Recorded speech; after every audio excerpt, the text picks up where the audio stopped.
Juul in particular, just over the last couple of years, has had an extraordinary rise in popularity. It was impossible to predict, but it's as much as BMWs and the rise in Juul over the last few years has been more rapid. It's illegal for Slick, slender, and the newest craze among consumer kids. product. To fully understand the rise of Juul, we need to go back to 1865, when Washington Duke, on his 300-acre farm in Raleigh, North Carolina, sold hand-rolled cigarettes to soldiers at the end of the Civil War. Keep in mind, people had been smoking herbs as far back as 5000 BC, and cigarettes had been circulating Europe since the early 1500s. But it wasn't until 1881 when James Bonsack invented the first cigarette-making machine, allowing them to become more readily available. At the start of the 20th century, less than 0.05% of American citizens smoked more than 100 cigarettes a year. By 1965, that had risen to about 50% of men and 33% of women. You grew up in a simpler time. Yeah. You know, it wasn't like it was, broadcast everywhere that these are going to harm you or something. No. Actually, I grew up in a time when you could buy a pack of cigarettes for 75 cents out of a machine. So you could smoke anywhere. You smoked in a restaurant, you smoked in an airport. What was the general thought on smoking cigarettes? Was it like, You went to the doctor, and when he was talking to you about your health in his office, he was smoking. Well, your heart rate is a little high, so, maybe you should slow down with the pasta and alcohol a little bit. And you know what, I'll see you in a couple of months, and you come back. It was around this time that we started learning about some of the negative effects of smoking, and by 2000, consumption had fallen to about 30% of men and 22% of women. I think growing up, for me at least, smoking was considered kind of a disgusting practice. I remember in elementary school they had some anti-smoking presentations, and it almost seems like we were brought up to think of those who smoked as second-class citizens. Practices like these, along with a ban on cigarette advertisements, saw smoking in the United States drop to an all-time low in 2014. Then this happened. Vape Nation.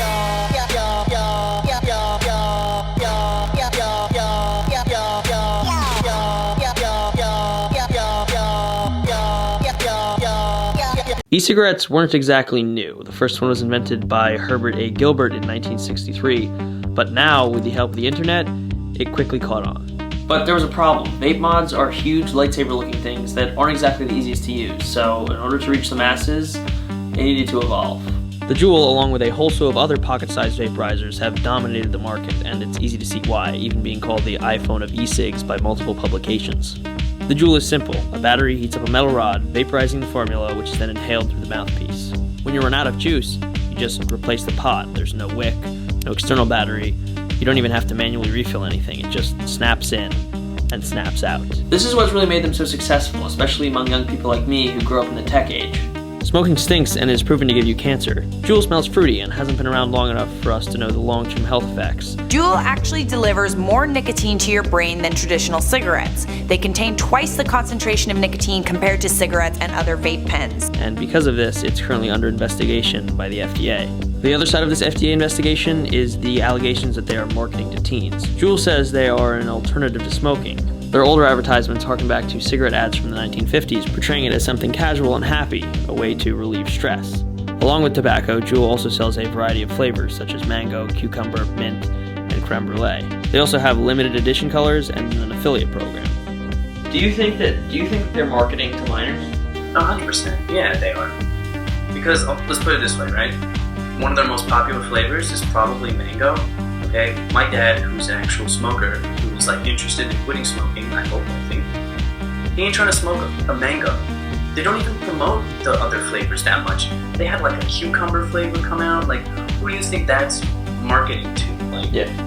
The healthy kind of early 20s girl who's drinks juices, tastes like a cucumber, But Juul is the tip of the iceberg. Just look at candy pens with celebrity endorsements such as Amber Rose and DJ Khaled, not to mention the name alone sounds like a fun toy. Juul also lends itself to meme culture. Looking like a USB makes it kind of an inside joke.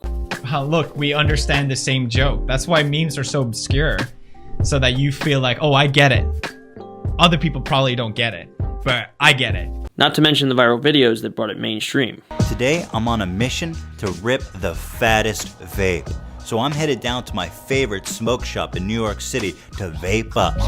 Personally, I don't Juul. I've never tried it and probably never will, but I wanted to learn more, so I decided to talk to some people who did. All right, so how did you get into juuling? 2 years ago. I got into it with my brother, or my brother got into it first. He was addicted to cigarettes, so he got on the Juul, and then I kind of just picked it up. Everyone in my school does it, as stupid as that sounds. I started smoking cigarettes like my second year of college, just casually, and then that developed into like almost like a pack a day. And then that's where like I started like vaping, you know, like the big mod shit and stuff like that. I just picked it up through my brother, basically. He bought me it, told me not to smoke cigarettes, so I used that instead. So, you know, the Juul was just like really easy, really straightforward for me to just like, I can pop in a Juul pod and just like get my nicotine fix for a little bit. Was it the first e-cigarette that you were kind of introduced to, or was there like a line of them? Yeah, it was the first one. And what drew you to that one? Was it like the marketing? I know it looks like an Apple product, so. It wasn't the marketing, it's just that everybody was doing it. Yeah. Do you think Juul is marketed to minors? I don't think specifically, but I think it's really easy to access it as a minor. In my opinion, it's hard to like fault them like directly with targeting minors in terms of like advertisement and things like that, but I won't deny that like it's a very big problem. You have like kids that are like 13, 14 years old just like talking about going to the bathroom and like hitting their Juul pod or whatever, just, like bragging about it, be like, yeah dude, I can rip mango. When you walk into the bathroom, is there like a cloud? Yeah, sometimes. I remember one time there was a point where the fire alarm went off in the school because kids were hotboxing the bathrooms. Really? Got that bad? Wow. Where were you getting them? Were you getting them through your brother? I have a fake ID, so I just picked it up. My sister bought me one. There's some places around here that sell, but yeah, nothing friends, family members, They just like don't check you at all? Yeah. So how much were you spending like a month approximately? Oh, this is another good thing to like touch on because they're really fucking expensive. At one time I was spending $50, $75 a month. Like 40 or a little more. Sometimes I would fill it up with vape juice because that's normally a cheaper alternative. Just to give you a definite answer, probably like let's see, like $120 or so a month, anywhere to like $30 a month. I was buying a pack of pods every 2.5 days. That's $20 a pop. So 20, 40, it's about $60 a week. Oh my god. You just made me realize how much money I was spending. I was trying to ignore that. So that's like $240 a month. Probably like $200 a month, $250 a month. Yeah. That's double what anyone else has told me. Really? Yeah. Oh, they're lying to you, bro. None of those people were minors, but I did hear from someone who was only 14. So you just came out of middle school. You're going into your first year of high school. Yep. How many people in middle school were vaping or juuling? Oh, that's tough. Probably like 15 to 20 kids. Out of how many? Like 115. How many have tried it? Probably like 75 to 80% probably. Wow. That's my guess. And do you have any idea where they're getting them? Yeah. Oh, one guy. So like a dealer. I mean, there's a couple people. So But it's like him. It's like a crime. It's like a crime syndicate. Yeah, it's pretty much like that. So essentially, just older kids handing them out to The young ones, yeah. That's kind of exactly what I expected him to say, and luckily, we were able to find someone who is one of these dealers.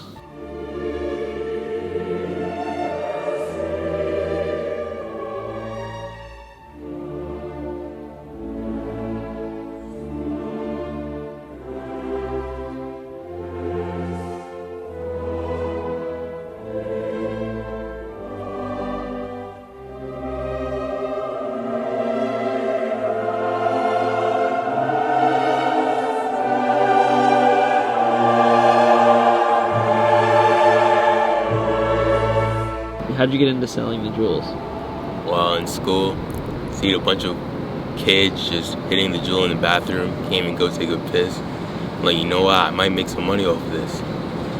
So I decided to give it a try. everything's sold like that. So I started to buy in bulk. Just went on from there. Who do you primarily sell to? I usually sell bulk. I have contacts online. They usually hit me up. I give them a reasonable price. Ship them the pods out. Boom. I also sell to some kids at school. So. And where are you getting the Juuls? Well, I buy in bulk as well. So I buy in bulk and sell in bulk. And what do you think of some of the health effects? Do you use the Juul? No, I don't. When I first heard of Juul, I was told it would give you popcorn lung, a side effect of diacetyl, something used in microwavable popcorn and older vape juices to give it their buttery consistency. The thing is, diacetyl was phased out around 2013, and Juul has never used it in any of its formulas. As for the smoke you inhale, it's not smoke, it's vapor. But it's not exactly harmless, naturally occurring water vapor. It's a mix of vegetable glycerin and propylene glycol. Smoking them as a vapor may cause immediate symptoms such as sore throat and muscle cramps, but are yet to have any known long-term effects. What do you think of some of the health effects of it? I mean, I haven't really looked into all of it. I know there's nicotine, which is highly addictive, but at the same token, it is better than cigarettes. Of course, I shouldn't be doing it at my age. Obviously, good for you, but it's not to the point where it's a huge concern, I don't think. There's some question about the metal rod inside that's heating the liquid. You know, potential chemicals coming off of the metal that you're inhaling. I haven't really done a lot of research on the actual oil and like what's inside of it, but I think I'm gonna try and quit it eventually. I mean, I'm not totally addicted, so. If you're inhaling anything into your body, you're gonna hurt yourself. So like, there's definitely always that risk.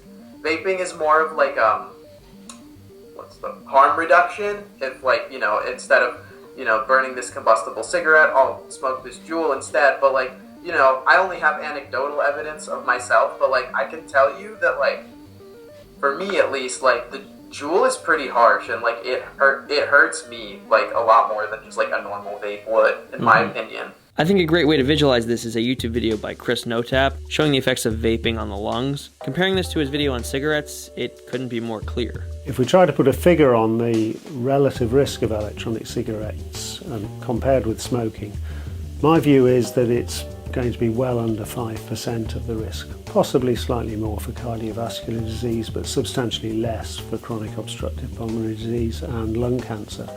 The main difference is that with e-cigarettes, nothing is set on fire. So when you smoke a cigarette, you're basically inhaling the products of combustion of dried tobacco leaf. And it's that does the harm to your health. But what about the nicotine? While it isn't a carcinogen, nicotine itself doesn't cause cancer. It interacts with cancer cells in a way that makes cancers worse. It stimulates your nervous system, and that over a long time is bad for your cardiovascular system and leads to heart disease. Most e-cigarettes use nicotine salt, which provides a smoother, more appealing nicotine hit from recipes containing higher nicotine. This will probably build up your nicotine tolerance, potentially leading to stronger addiction. In terms of how addictive it is, the Juul is probably the strongest one. You're just setting yourself up for a life of like addiction. Like nicotine addiction is a serious thing. Like I would trade in a lot of things in my life right now to be able to just like quit like that. Like I would really like that.